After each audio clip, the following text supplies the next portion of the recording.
My apologies, Rajiv. It is IV, we know that. 27 years of experience. He's the executive director in Bank of India, sits on board of STCI, sits on board of Star Daiichi. Great experience. Warm welcome, Rajiv. And you see Dr. Avik Sarkar here. Avik, he was the one who actually wrote the first AI strategy for India when he was with Niti Aayog. He's a former data analytics head for Niti Aayog, currently associated with ISB. Warm welcome once again, Avik. And finally, my colleague, my friend, Dhruvo Ghosh. He leads the data and AI for a great consulting firm, Protivity, which I am also part of. I am part of Protivity India. My name is Sachin Tayal. I lead Protivity in India. Look forward. So it's a very interesting panel and a great session. But the session's topic is, it's AI for economic growth and social good. So what I'm going to do is, I'll make it a little bit of a lightning round for first 1 or 2 minutes to each of the panelists. I will request, if India has to reach the dream of Viksit Bharat, by 2047 is what we say, hopefully we make it to 2040, AI will play a very, very important role. We all agree. But we also know that people who are sitting here are only a fraction of what India is represented.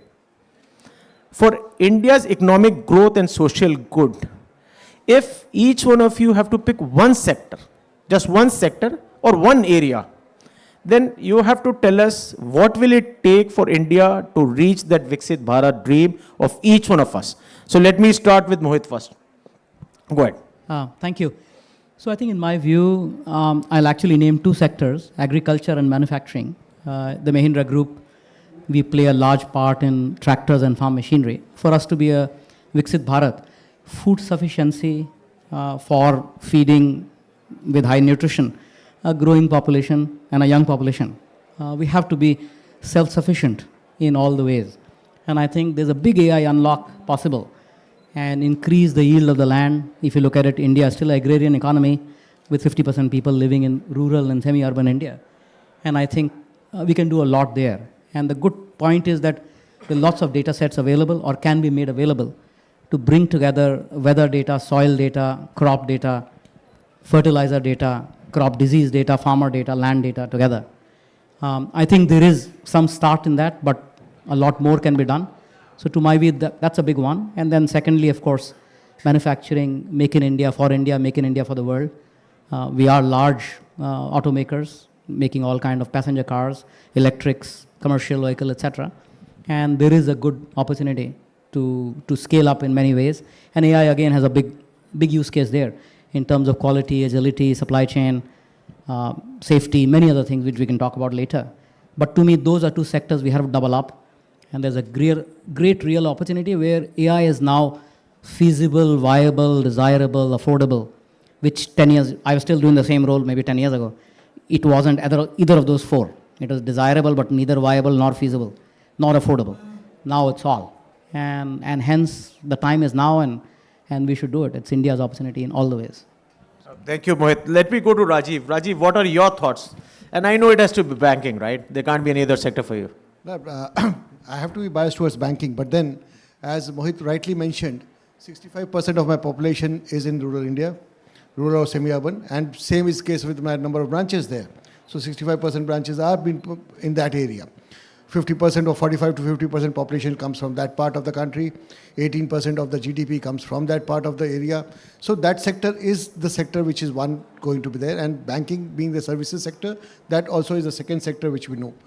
With whatever innovative technologies which Mohit just mentioned, whether it's a data imaging, soil reports, whether it's a land records, all these been doing that, such type of data being made available to us, I think banking becomes much more easier to reach to the last mile. Because until unless we change the life of those people and bring them into the overall connect of the ecosystem, the financial ecosystem, we cannot achieve the dream of Viksit Bharat. So Viksit Bharat, I always say, India, the country is divided into 2 parts, India and Bharat. Now we have to address that Bharat part very aggressively to ensure that we are reaching that 2047 goal of Viksit Bharat. Thank you, Rajiv. And this is digital divide has to really come down, and very well said. So we have covered agri, we have covered manufacturing and banking. And for us to grow, education and skilling is important. But still, I will ask Avik, what is your view? What is one sector or area which, according to you, will make a huge difference for economic growth and social good? Yes, so education is definitely for sure, but I also like to touch upon governance, which impacts the lives of the citizens and something that governments can use on their own. Today we see the urban India is growing a lot, and that means there are cities which are coming up. Now there are a lot of data that has been generated from the cities, and AI and using AI on this can really help in managing the cities more efficiently. It can be as simple as whether the garbage cans are being picked up regularly. AI can monitor that and give some messages that something is not pending. Automated monitoring of the city, the roads, the footpath, whether there are encroachments happening over there. A very common use case that all of you would have heard is the automated identification of complaints on the crossing signals, on the traffic signals, like what sort of traffic violations are happening. So there are many cities which are already implemented that. So challans, you do not need a person to go and identify, like a policeman. You can always use the CCTV cameras and identify what sort of violations are happening there. So there's a lot of areas, and I think this really impacts a lot of the citizens. And also then coming back to education, which is a very important theme that we look into. And in education, we have to look into understanding of data and AI from secondary level, school level, to say the bachelor's, master level, because at different levels, you are introducing the subject at various levels of complexity. So if you have to build, if you are a user, you understand it at say school level or at a college level, where you can use it on an application level, then going on to improving at a higher level. So that's a range of areas where you can apply it. So I will bet on governance because it impacts people's life, and education because it helps in growing our base from there. Thank you, Avik. Dr. Rai. You see, I think I must appreciate you asked me the last. Now, world is AI. I feel that for the Viksit Bharat, don't forget I for the sake of A. That's my first point I want to say, number one. Explain this to us. No, you need intelligence to get to artificial intelligence. That's the point I'm trying to say, that someone said skilling and capacity, that's but largely, you see, I think we must look at artificial intelligence as a tool for enhancing your productivity and efficiency. Not look as a jargon or anywhere we try to do that. When we talk about a Viksit Bharat, we are looking for a comprehensive growth overall in all sectors, all areas in the country there, for all sectors of people. That's what we are looking into, that sector there. So I think we need to look at the application of AI, and which include development of AI, in a comprehensive manner there. I mean, we have to focus on the area which enhances the productivity and efficiency of this different sector, and that includes governance and skilling and all kind of areas there. Because today what we see, we all have been using the AI for I think almost a couple of years ago, so any part of mobile phones area and their email, we are using it. So the more applications, more things are there when you get into the professional area, where it touches everyone's social life, it touches the core, enhances the productivity and efficiency. And that's what I have to say, that use AI for a comprehensive Viksit Bharat rather than looking at different sector. And that is where we need to bring a balance between A and I also there. We have to bring a balance between AI. We have to use AI, but bringing balance between AI. That's what I will say. No, thank you so much. Very well said. I'll still sneak in one for Dhruvo. Dhruvo, what is your take on that?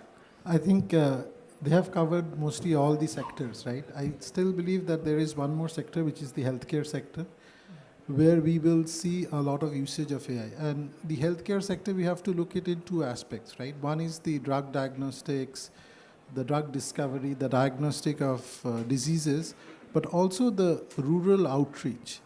AI will help to, again, reach to the last mile. right?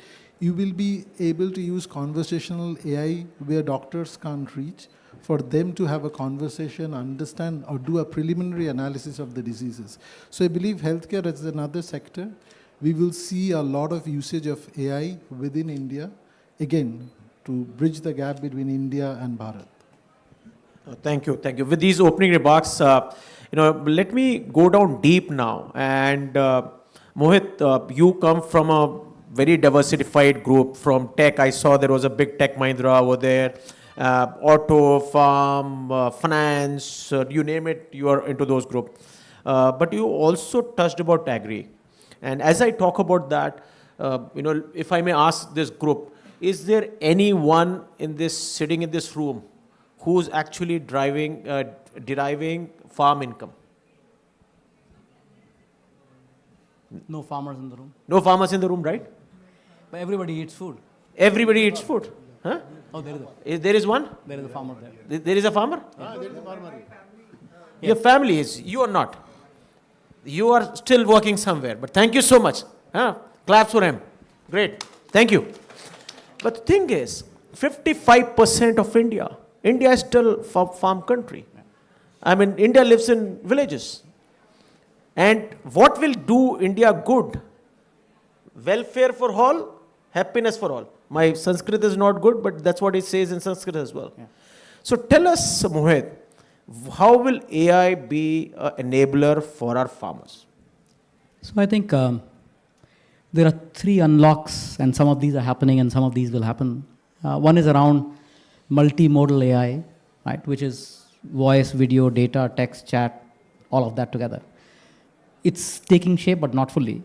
And what we are seeing AI now is more conversational because Gen AI made that famous, or some artificial generation of content to make a photo, etc. Creativity, but not that. I'm saying a true multimodal AI that will open up many things. People who don't necessarily write any language, and they're on the field, they can actually use AI. I think we made some early attempts. We have an app called Nidan, where any farmer can quickly open their camera and show the disease on the crop, and it'll tell you what disease it is and what pesticide or organic chemical, what to use, what not to use, etc. So tell a little bit more in front of the camera. What is the name of this app? Nidan. Yeah, okay. Nidan. That's by Mahindra Group? Or? Yes, it is. Excellent, Yeah. excellent. Also, there is a whole platform called Krishi, which is again digital agriculture, which is a platform we have taken up for farming. We have launched apps for sugarcane farmers using satellite data, advising them when to harvest the crop. It's very difficult, unless you know by gut feel, it's very difficult what order to harvest a crop of, let's say, 5 acres of sugarcane. The sugarcane farmer gets paid based on the quality of sugar in the sugarcane.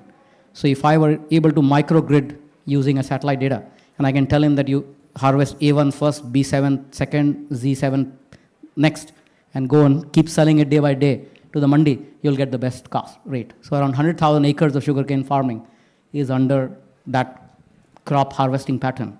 Similarly, chili farmers, 21% better produce in quality in Telangana, etc. So these are AI models which are helping get more, but these are multimodal. That's what I'm trying to get to.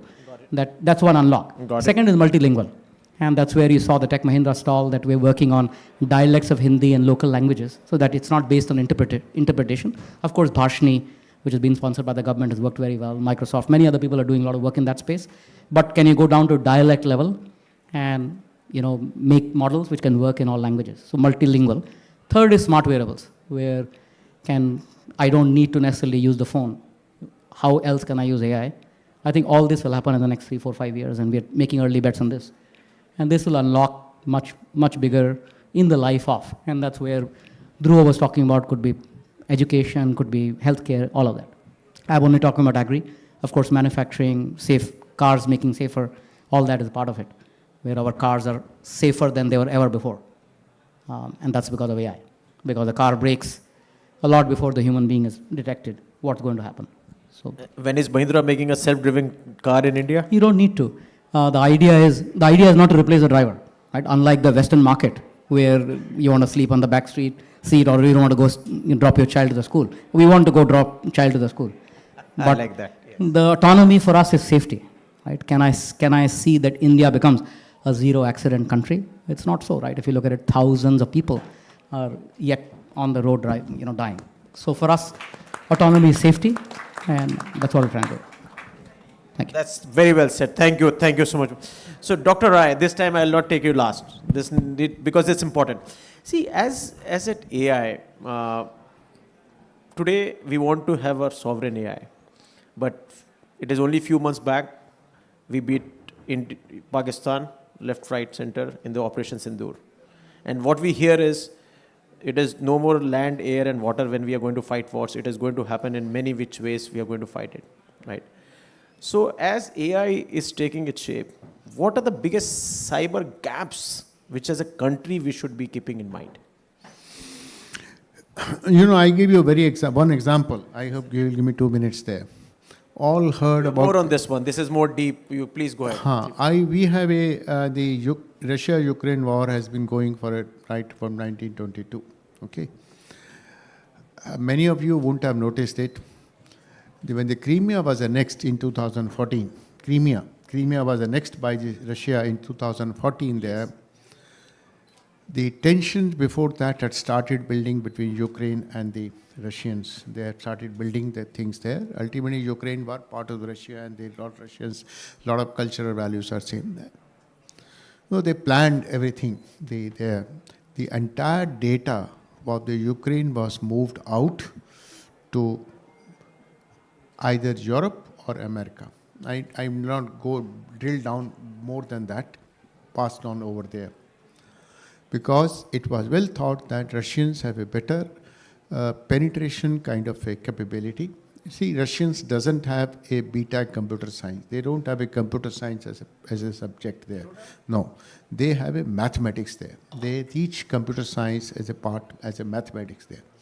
They're so strong, they do assembly kind of a language. Good old assembler there, which used to be there, taking, 2 megabit code, they can thus compress it in a 20K kilobyte kind of a scenario. They can do that. So it was well thought that Russians have some good technology there, good understanding mathematics. So they started shifting the entire data from Ukraine to there. And they amended, that time GDPR was going on, they amended the entire data. Europe has a EU 29 directive, so amended that directive for the Ukraine, and they brought the data. And if you all also recall, if my friends here or who are having some that historical background, the Chinese and Russians started attacking the Azure left and right. Okay, the Chinese they infiltrated into the Microsoft Windows in a Azure platform there. Now everyone uses the MS Office there. Word processing everybody uses. So if you are able to penetrate into the Word Office, you are able to get into the entire system. They started, why? Because they knew that entire data is moved out. So when you get to the physical kind of a war, the cyber, comes before getting the physical war. That scenario is there. That part of is there. I give you second scenario. Okay, in the recent Iranian kind of a whatever we have seen about a month ago kind of a scenario, I was to go to Iran on 10th of January, and I was to return on 14th. Last moment, the visit was postponed. Ambassador said no. How they banned the entire, they cut off the entire internet, they cut off the entire flights or airports were jammed. How did the photographs, how the everything was being monitored? Starlink. The Starlink terminals were very small. They smuggled into the country and they installed here and there. Everything was being shooted up. So technology is now become so important in the entire scenario of the wars there or entire geopolitical scenario. Look at the semiconductor. Okay, world knows that 3 nanometer technology is being produced by Americans, and you need that kind of a technology for the artificial intelligence doing their large vapor they produced it.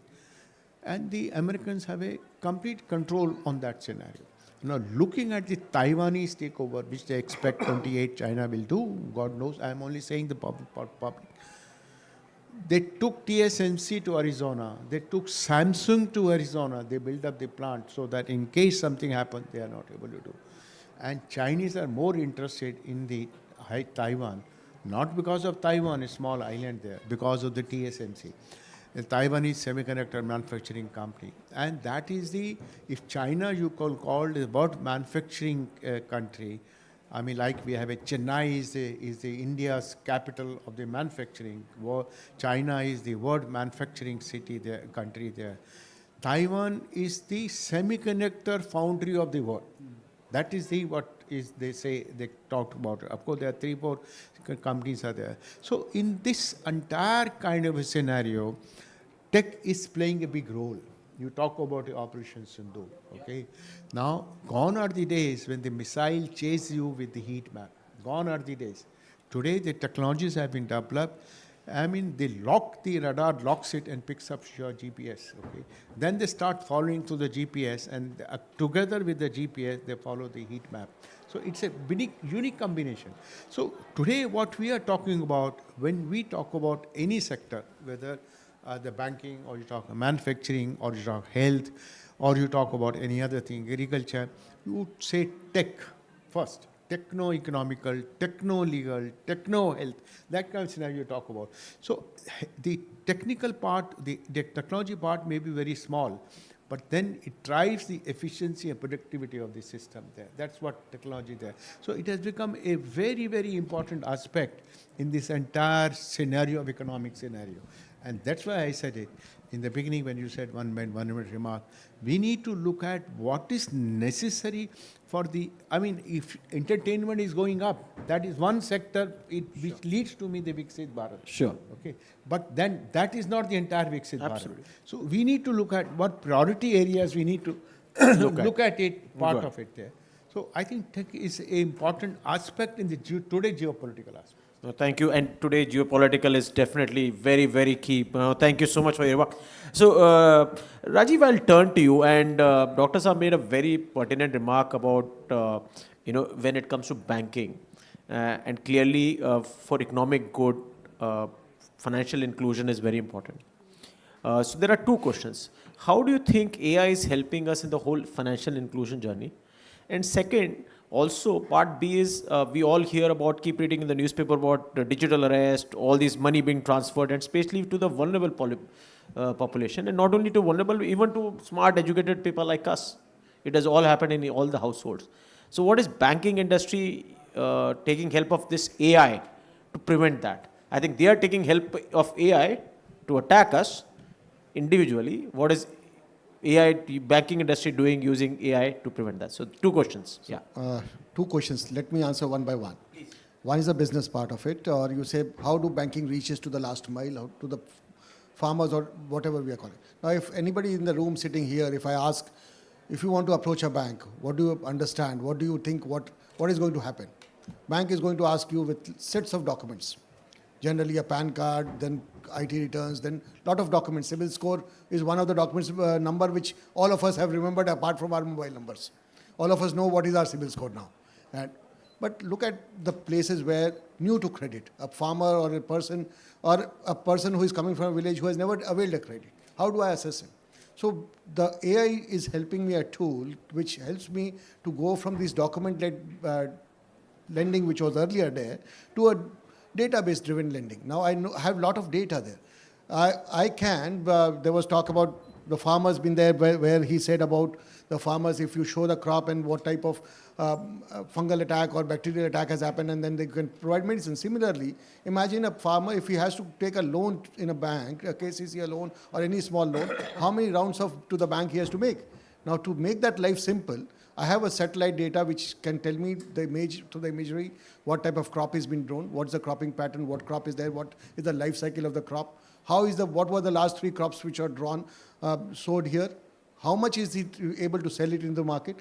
With those types of data available, then whether the land ownership is his or not, is it somebody else's land, and standing on the field, the farmer with a Ziffy can take a loan. In fact, we sanction a loan in a matter of minutes, where the farmer doesn't need to visit any branch. Are you able to give less sanction loan to farmers within minutes? Yes. Because we know salaried people, you are doing all the CIBIL score, it is So fine. here there is no CIBIL score required. There is a Yeah. different score. Got it. Cash Which is flow good. based lending has been taken care. Got it. Okay. There is a person who in the sea, high sea, a fisherman.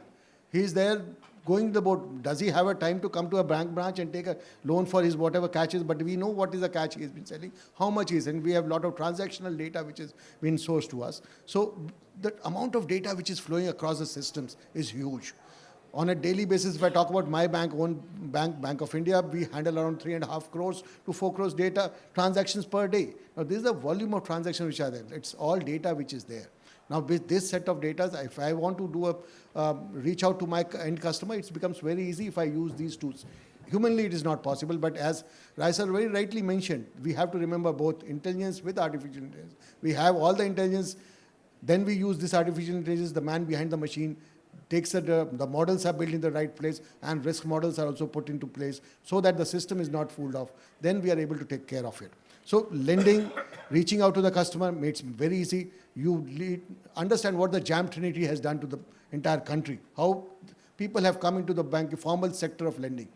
Had the Jam Trinity not been there, Jan Dhan, Aadhaar and mobile, we would not have been there. And with these also came the ease of KYC. Now today every bank, you need to do a KYC. I have Aadhaar data. Today you walk into any airport, you are using Digi Yatra, just showing your face, a face recognition system. The banks are using these types of systems where I say alternate authentication, not the only OTP or not the only PIN which I can use those systems also to validate that. And that is where I use the artificial intelligence. But then coming to a second part of the question, the frauds, the risk which is associated with it. Can this be there where a video of a person be shown to a camera and then taken a loan and applied for it? No.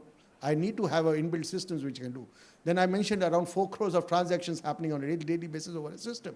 Now, if that transaction, particularly I get few milliseconds to approve a transaction. Now, if I'm not able to validate the customer, authenticate the customer and authenticate the transaction during this few milliseconds, the money can flow out from my system to anywhere and then the fraud can happen. The best of the persons know. So I need to put in real-time monitoring systems which are there. Then that's where the artificial intelligence comes. We have AFRMS solutions which takes care of this data, analyze the data, know the behavioral pattern of the customer, whether the customer is in a pattern of doing this type of transactions or not, and then control it and then throw alerts. There are mule accounts which we hear a lot of things. The accounts belonging to a certain place where he's not authorized to do that much of volume of transaction, but still the account is rented. Lot of accounts are being rented nowadays. These are mule accounts which will be used to siphon off the money from one part of the account to one part of the world to another part of the world. Now the systems are there, AI models are there, which help us to learn to find out these accounts, freeze them at the go. There is an integration which happens. I4C is one of the body of the Government of India which integrates the banks, the regulator, the policing agency, the DOT, all these are coming together to see that we are able to capture and restrict the losses which are going to happen. If I put in some data, almost around 5,800 crores of amount was freezed or blocked or saved, I'd say. I cannot say how much has gone away, but at least I can say that this much was saved. But at least all of us, every day we hear, do not share your OTP, do not share your numbers, do not click on unauthorized links. But then the security aspects, sir has been the CISO of the country, he will agree to my statement. The security of any system is strongest as the weakest link. And the weakest link in our areas, we know whom we are dealing with. He can be a farmer who doesn't know anything on what cyber security is concerned. And if he clicks on something, you are vulnerable to, he mentioned Microsoft. All of us use Microsoft or some system, some apps which have been downloaded, which has your app also, the banking app, can be infected through, and we can get infected. Today, with implementation of so much of IT and other tools, we have a lot of vendor systems into place. These vendors come across, their systems also are vulnerable. Now, if I am as strong as my vendor system. I cannot be saying that I have fortified my wall, now I'm sitting very safe. So that's where the entire cybersecurity framework has to take place. We need to know each one of us has to play the role. It is not that only the one who is providing the system has to play the role. Everyone has to play. Thank you. But then, at the end of the day, the mark is AI is going to help all of us to handle it effectively, provided we use these tools effectively. Perfect. Thank you. I'll come to you, Doctor, I asking these questions, but briefly, if you can share, do you agree with what Rajiv said?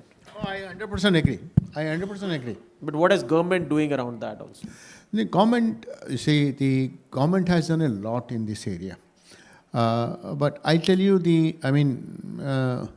AI, we did started doing the AI. I was dealing with the KBCS program in 1988. What is something like that. KB? Just for the So the government has done a lot. Framework are getting ready. The awareness has been created a lot. You know, in the country, there are today about 154 kind of a startup. They are dealing with the different aspects of the AI. We are almost 10% of the AI system in the world there. That's what their systems are there. The country is very clear that we have to focus towards the, a kind of a AGI kind of a focus we need to do. We have certain weaknesses, we have gaps in terms of making system tools there. So that focus, that strategy is very clear in the country that we'll focus toward the application part of it. And all the area which this panel has talked about, the entire cybersecurity policy is under modification to include the AI aspect part also there. That's what this part is there. So I think the government has done a lot, but this is a dynamic area. The challenges comes up. The government is also looking to this aspect there. The very fact this whole conference has been arranged, various aspects are being discussed, that will certainly help the government in framing out, modifying those frameworks which are needed for which we us to do. also that. heard Abhishek talk about. Oh, thank you so much. Avik, I will move to you. You spoke about,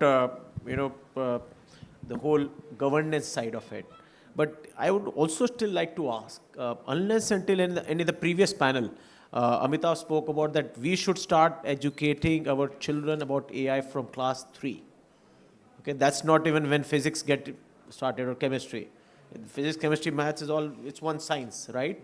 But he wants AI to start from class 3. So what do you think we as a country need to do to skill our people, skill our kids right from that? That is one. And second is, what about professionals here? Not only sitting here, but also around the country. No, that's a very interesting question, Sachin. And we have to understand that AI is something that we have to upskill ourselves on. And that understanding is required. So when we look into the education system as a whole, I think particularly till class 12 and till college level, is heavily based on rote learning. The critical thinking part is missing out in many of the cases. So when you are looking into the education system as a whole, can the student understand that AI is a tool available to them which can do some part of the rote learning for you, and those are things that might not be required. Like if you ask me today, I have done all the mathematics, addition and subtraction and division when I was a kid, but do I do it on paper today? I don't do it. Because I know I have a tool available to me which is more accurate and which is more reliable and can be used all the time. So any calculation that has to be done, maybe beyond 3 or 4 digits, are always done on a calculator. I think AI will become our tool, and that is where we are going through that phase of change, where we are moving from, say, AI as a concept to AI coming in movies, like, say, we saw a lot of references to AI and people doing robotic stuff, to something that we use as a tool, and how can it help you in your education system. So when I look at it from ISB system, like I have been there for about more than 6 years now, the questions that we used to put in the exams were very different, because it was more based on what you can remember. Now, the person will use a large language model or a GPT to analyze and then use it. So on top of that, how do you make the person think critically to do that? So I think that is the part that they are evolving in, and I think everyone is using. So we are not telling students not to use any of the large language models or any of the AI tools. We know that they will use it, but how can their output become better? So instead of that, previously, if I tell them in a business school scenario that you memorize something and produce. Now we can tell them you can create a complete business plan. We give you certain elements of a business, and based on that, how can you come up with a business plan? Look into the pros and cons. Look into which market it can be successful, which market it will not be successful. So the person actually is getting much more deeper into those things. So I think as you see, as technology improves, we will go on to higher productivity levels, and that is improving. The productivity level of the students or professionals will increase in the time. So if you're not upskilling yourself, then that becomes a challenge. So Sure. but upskilling becomes very important, so that we have to go from that phase that previously whatever we learn till college is our learning. Rest of the next 40 years is the life of application. I think that phase has gone. That phase is changing. And we have to get our mindset change, that we have to get into a continuous learning mode. If you are happy to adapt that, then it's very fine as a tool. So Mohit, I also ask, because you have a university as well, Mahindra University, and I know you run a beautiful school by the name MUKI, Mahindra UWC, a great school as well. And then you also have Tech Mahindra, hundreds and thousands of people over there. How are you skilling your people on AI? Lots of it is based on maths. I think he spoke about the Russian model. Not that it's inspired by the Russian model, but lots on sciences and maths at the basic level. So at MUKI World School, as well as the Mahindra University, lots of courses on physics. And then we partner very closely with NVIDIA, Google, Microsoft in putting labs there so that infrastructure is available for research. Then the business ideas are sourced from the rest of the Mahindra group. So whether you're trying to make our holiday homes more joyful, or our tractors more intelligent, or cars more safer, or logistics more timely, or solar panel, renewable energy, better in terms of power generation. This across the industries, 19 companies we have, we source the problems which are deep and difficult to solve, and then work with the students, whether they are at an undergrad level, grad level, or PhD, and working with the partners like NVIDIA, etc., which have the infrastructure available, try and solve those problems. And some of them can become industrial solutions. So that's how we're trying to do it. I think so knowledge is almost free. Applying it is where the art and science is, right? Everybody has access to an expert.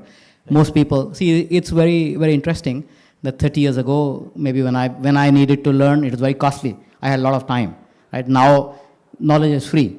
I need to have time.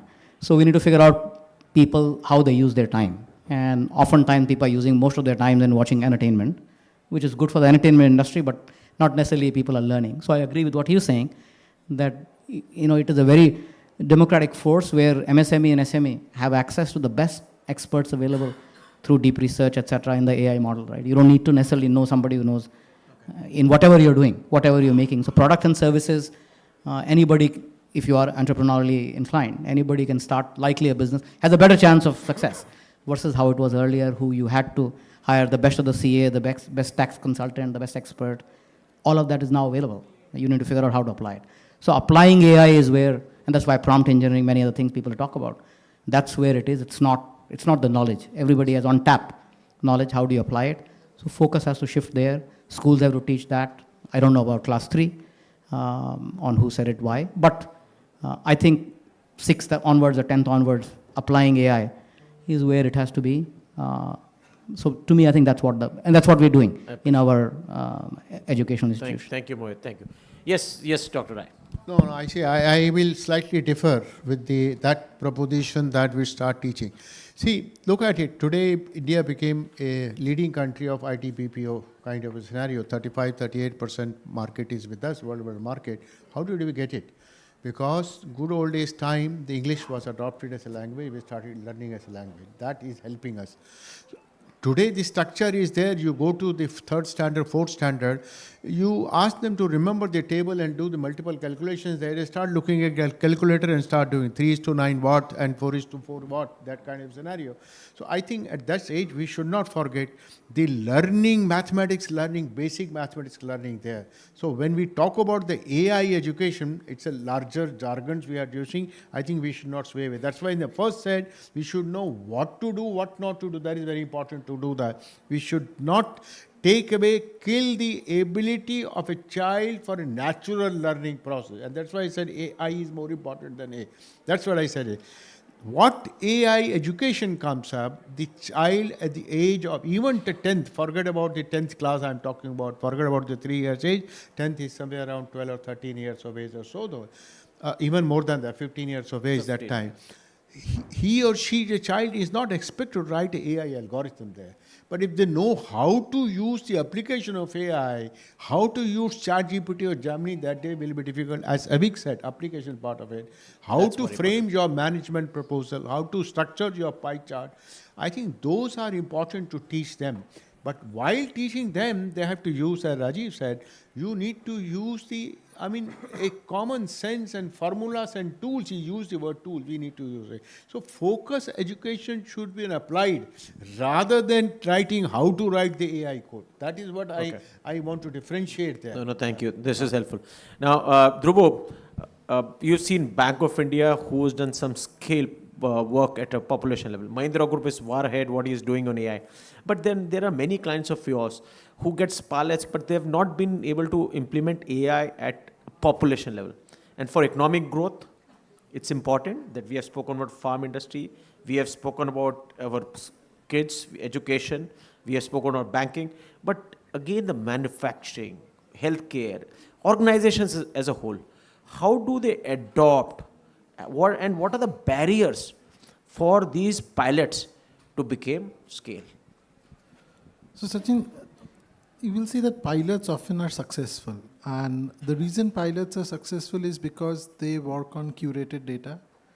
They work on a very controlled environment, right? Once you take this same pilot outside, you will face with the real life problems. And the real life problems would be data, right?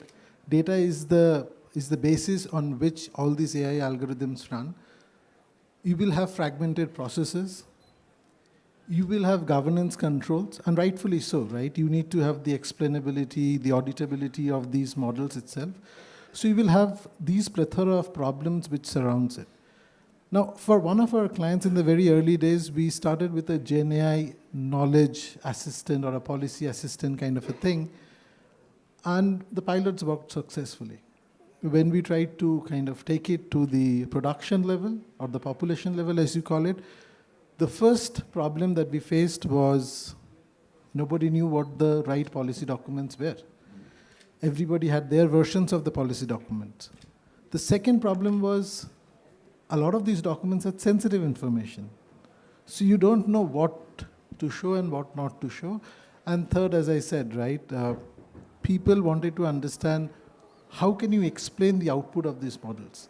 How can I trust this output of these models? So what we did was, and if you look at the model itself was not the problem. The problem was the operational environment. How do I take this pilot and make it successful? It needed us to look at the data governance. And I think Rajiv talked about it, the data itself. We looked at the PII reduction. We looked at the cybersecurity or the security around that. And I think Dr. Rai also talked about it, right? You need to have a layer of security around it. And obviously, from a governance standpoint, definitely we need to explain the models. We need to make sure that the audit teams were happy. So that's one. The second, which we generally see in our clients, are the culture, right? I mean, scale is not a technical problem. It's a lot of an adoption problem itself.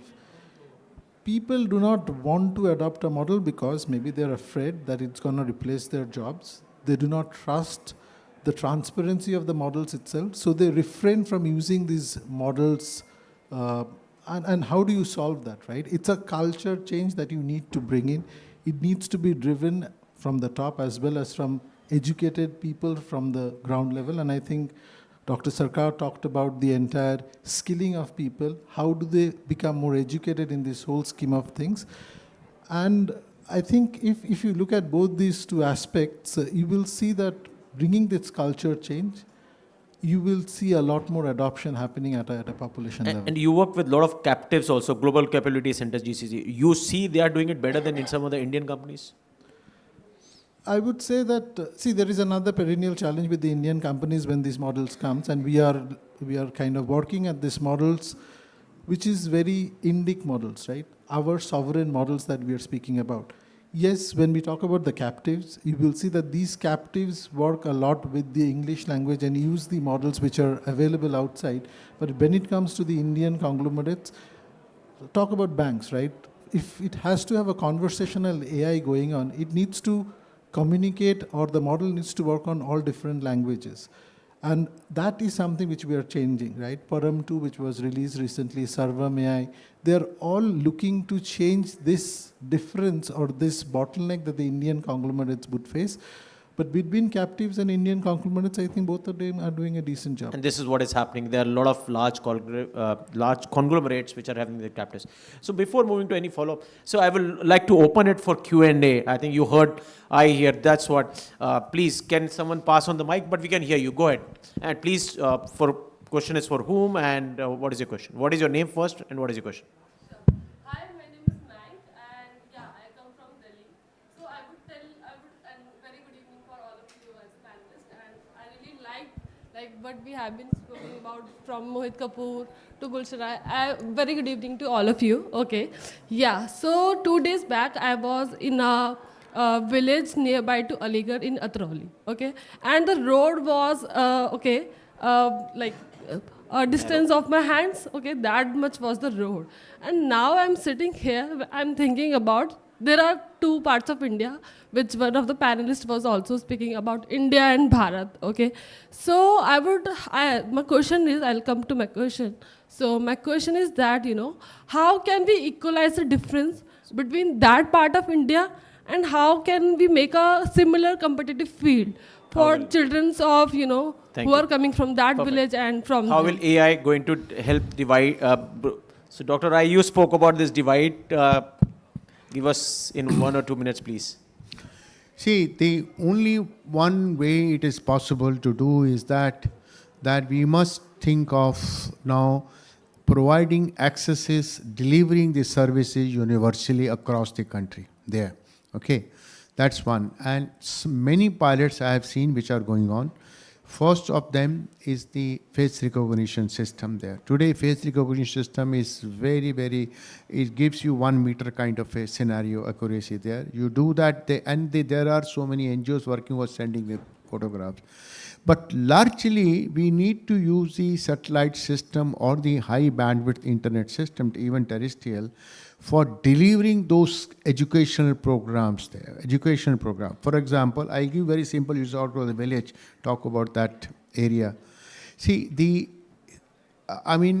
fixing the puncture in a tire in a sophisticated cars, I'm not talking of BMWs or all kind of thing, I'm talking about Mohit's car there. See, fixing those puncture itself is an issue. When you go to the villages there, they don't know how to do the puncture fixing there. I mean, many people know about it, but cycle and the thing, there are two different scenarios are there. If we are able to create those skill programs there, AI-based kind of a scenario model, and broadcast those, deliver those services, at least those people will understand how to fix up those punctures. Absolutely. Punctures there, repairing a car. I'm giving you. Same thing issue is there in terms of the repair of fridge. Fridge is a common kind of equipment which everybody is home. And I must tell you also, there, I'm not stating the facts. Forget about Delhi. Forget about the whatever area you're talking about, Aligarh. I'm talking about Delhi. The electrician doesn't know between the earth and the and kind of a live kind of a terminal. How does he do that? Left में live है जी, right में आपका neutral है. That's what they identify that. So if you are able to create those AI-based educational program and transmit, you can create a separate channel. It will help us to increase our employment. Again, Viksit Bharat, we talk about it. Yeah. Okay, you create those small programs, how to fix up those things. And my friend Mohit, if he spends time creating the small kind of a program for every vehicle they come. Yeah. Okay, every tire when they come out in 25, when they come up in 28, 25, 26, tire will be same, puncture will be same. But 28 things will be slightly different there. So if they come out that kind of a program, puncture, look at how much killing will happen. Sometimes you need only trigger. I mean, the guy who's sitting at the ground, he understands those things. They're much better than a common engineering many of us, they understand. But you need a slightly trigger, which AI can give it. Thank AI can create a model, do this way, that way, and can create a model. Thank you, That's sir. what I was talking about. Use I, then create A. Thank you so much. I will have, yes, please, in the third row. Yes, yes. Go I ahead. think we talked about economic growth and we talked about social good.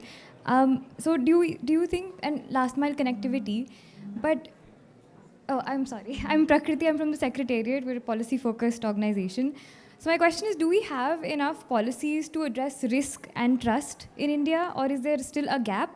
And secondly, like, we talk about digital literacy, data literacy, now AI literacy, and so I talked about like multimodal, it's a time of deep fakes. So how do we get literacy to also reach that last mile connectivity? So can I request Rajiv to talk about this, because this may be very pertinent in your...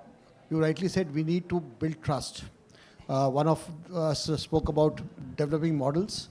Today, when I talk about credit dispensation and say that I look on CIBIL scores, I look on income tax data, and look at the other things, whereas to that I look at cash flow statements, or I look at how much crop you have generated.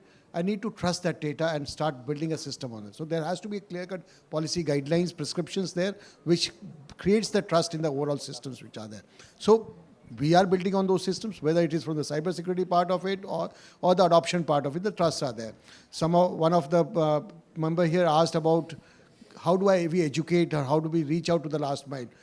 Education has been parting on, but then today if I want to say that mobile app is available and let the rural customer use that mobile app, how is he going to do that? If I put a small video there, or if the social media, there is something which helps him to scroll and say, find out that this is how it has to be used, or this has to be there. Or supposing today, we all know if a cyber crime has happened to me, what am I supposed to do? There is a number in India, toll-free number, which I need to dial, and the things will get sorted out. The education has to be there. So there are policies there which have been built. It's not that they are complete in all sense. It's a gradual process, work in progress. We need to build on these systems. We need to build on these policies. But yes, the initial framework has already been put in place, and meetings like these will help us to build on those frameworks to see how far we can take away this and then build on a robust structure which the country needs. Thank you, Rajiv. One last one, fourth, ma'am, okay, ma'am has a mic, sorry about this. It is the last one, and otherwise we'll be standing outside to us. You are biased for this side. I think there are people on Yeah, I'm sorry, I can't see it. Thank you, sir. One I'm last Dolly question, Hus- sorry about this. I'm please. Dolly Hussain, and I've been a consulting consultant and running a consulting company for the last 25 years. Yes. I have been dabbling with AI for the last 20 years now, and I think we need to also look at... Madam, what is the question, please? Yeah, Straight, AI's because we role were- in the digital transformation. Yes. We've always been looking at AI for this sector, that sector, this thing, but where can we really bring in transformational effort? Transformational effect will come when we really look at problems and try to really address them under this Okay. thing. The point in question right now I'm asking very specifically is for the aspirational districts. There are certain districts in the country And what which is the have... question? Yeah, that's what I'm asking. Come to question, So, then. in the aspirational districts, there has to be a massive AI application which can actually really transform those aspirational districts. So for these into- aspirational district, Mohit, can I ask you, how can we make it more aspirational? That's the question? No, not Yeah, aspirational districts are the ones which are the most backward districts of the country, and they have a lot of opportunities there, but those opportunities cannot be really kind of availed just because of lack of few things, which is where we need to really bring in AI to really solve those So, ma'am, thank you. bottlenecks and see how we could We got really... it. Thank you. Can I I've been request working Mohit? on that in Northeast, Thank you and so much. there is a lot Sorry of... about this, ma'am. It has been very... Yeah. Yeah, Mohit, I think please. I'll keep it very, very short. I think finance, healthcare, and education. Those may be the three areas which have to be applied in all areas, but more for the aspirational. I think AI has a good play in all that. Fantastic. I think it's covered. The topics, all three topics got covered. I think to 1 me, that's hour was answer. not sufficient for this. A big round of clap for this fantastic, and big round of clap for each one of you. You have been a great audience. Thank you so much, everyone. I think we are ready for Viksit Bharat. Appreciate this, all of you. Thank you. Thank you, everyone. Thank you, panel speakers, for the insightful session.